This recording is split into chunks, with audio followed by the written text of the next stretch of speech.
Hey, this is Context with Kurt, Part 2, Precept upon Precept. While Isaiah does implicate the priest and the prophets of Judah in this issue with alcoholism, the issue actually is much deeper than just liquor. Verse 7 says that the priests and prophets are actually in a drunken stupor that has confused their judgment and skewed their vision. Let's consider the role that the prophet and priest played in the nation of Israel in relation to how the nation was to remain ritually clean before their God. Oh, but they are far from clean. In verse 8 of this chapter, Isaiah goes in. Pause to read. He says the tables are all full with vomit and filth. Let me get in here and help you a little bit more with that. That word filth is the Hebrew word so'ah, which means sugar honey iced tea.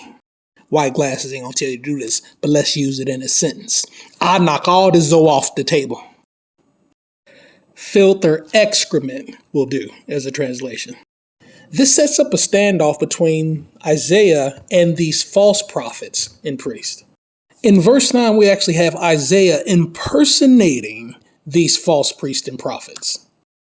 Pause to read. Who I gonna teach? What I gonna make anybody understand? He better find them some kids to talk to and get up out my face with that foolishness. We've all seen inebriated people show out, and that's what's going on here, and it continues into verse 10.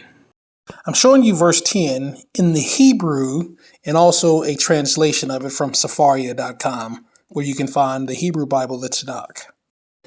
What we have here is a collection of onomatopoeias, which are words that are spelled to represent the sounds they make, like buzz, hiss, or boom. In the next screenshot, I'm going to show you the Hebrew word that is translated precept in the next screenshot, and also a definition. So pause to read it.